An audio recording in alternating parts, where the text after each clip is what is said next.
That's not my business.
Thanks for being here. I'm really glad to have a live studio audience, as you can clearly hear them. Let's get right into the good stuff with some great news.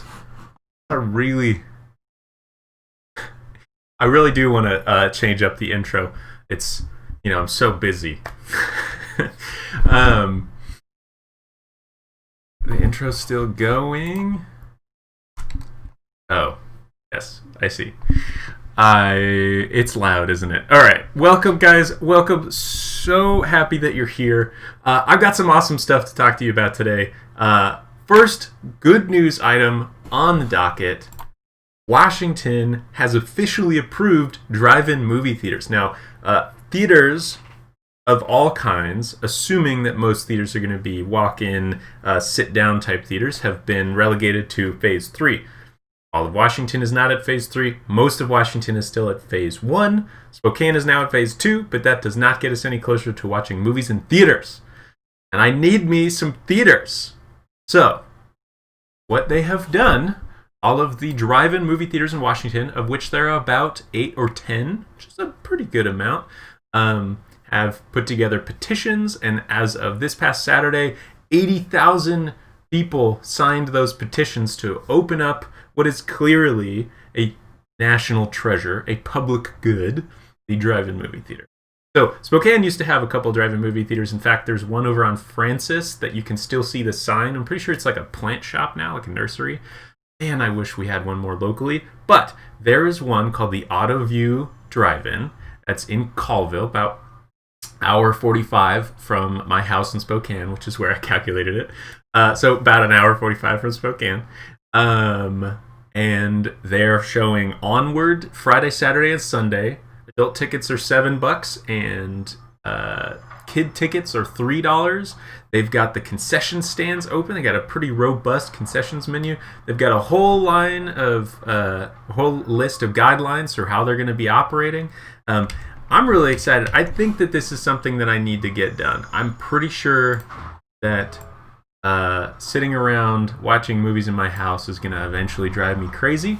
So, hopefully you can't hear the garbage truck outside. They're really going ham.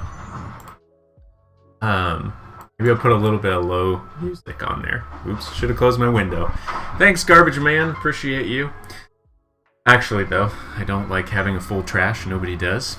Yeah, so I think I'm going to try to get out there and go watch one of these.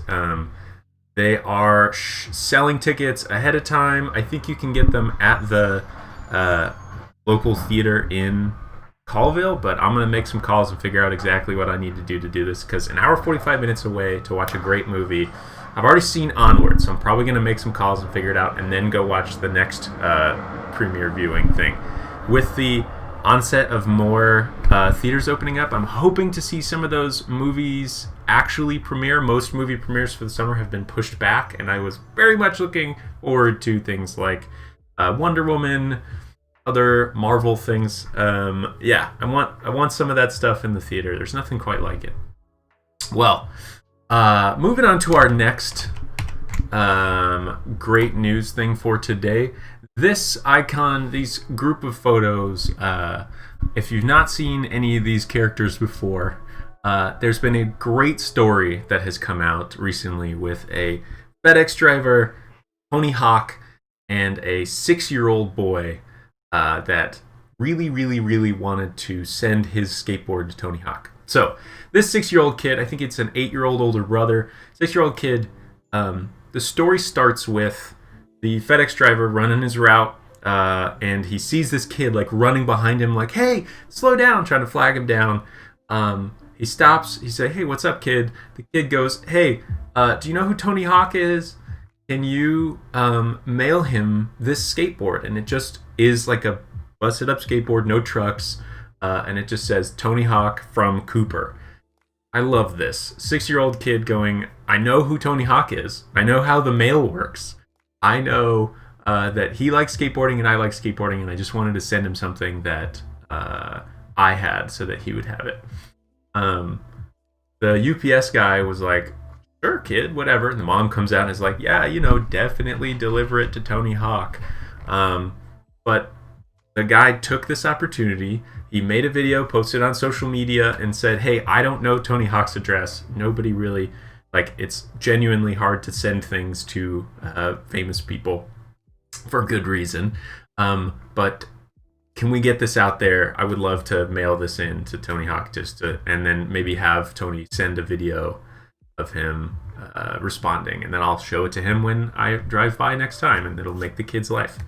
Well, what ends up happening is Tony Hawk gets a hold of this. Before he's even received the skateboard, he gets a couple of boards and mails them, signs them all, and mails them to the kid. And then this final photo you can kind of see, I'll get a little bit closer here, is there's one skateboard for each of them, for two of the brothers and for the FedEx driver himself. Just a lovely story of a famous guy who's famous for being really talented and didn't go off the deep end and is genuinely just like making the world a better place via skateboarding. Love it. Way to go, Tony Hawk. Way to go, this FedEx driver, for making this little kid's day and whole year practically. I really hope that kid grows up and becomes the next Shaun White or Tony Hawk or something crazy. That would be rad. Unlikely, but that would be a great origin story. All right. The next good news item for today is Launch America is a go. Now, this isn't just another Trump thing. It's got a very nationalistic name. Launch America is what they're calling the SpaceX NASA launch today. That launch, they've got the astronauts buckled in. They've just closed up all of the hatches. This is literally happening in about 40 minutes. This is happening. We are launching American astronauts in an American-made spaceship from an American launch area to the International Space Station. For we don't know how long those astronauts are going to be there. I still am a little confused about that. I'm sure they've got it planned, but they just aren't announcing it. But this is ushering in a new era of human spaceflight in commercial reusable rocketry partnership with the United States. This is the first time that we've used a reusable rocket to bring people to the International Space Station. Reusability is the key component in cheaper spaceflight. I was watching the stream earlier, and one of the people talking, one of the NASA shock jockeys that they've got, talking about stuff in the pre-game windup, was saying that, like, imagine taking a plane from like San Francisco to New York. If they had to throw that plane out afterwards, it would be astronomically expensive, and it already is, like, probably too expensive for the average person, but you can save up money and you can go do it. Well, reusability for spaceflight, what gets us there. SpaceX is all about having humanity become a multi-planetary race, and that's an amazing goal. It's an insane goal, honestly, but you expect insane goals from a guy as crazy as Elon Musk. It's a funny month to be aware of Elon, but this is one of those things that, like, sure, all right, I can handle a bit of Twitter nonsense and craziness with your own family, but he's created this company that's putting more energy and money into American spaceflight programs. And maybe it's just because I've been playing way too much Civilization 6, but I've always felt like achieving spaceflight and sort of mankind's looking up towards the stars is one of those things that really unites people in a very positive way towards something, exploring the unknown. And we saw this in the 60s with the space race, and how much of our national pride came from this really positive science-based thing that really, like, the results of it kind of spread out through the rest of the population. There are a lot of different technologies that were developed for this that ended up helping out lots of smaller things later on.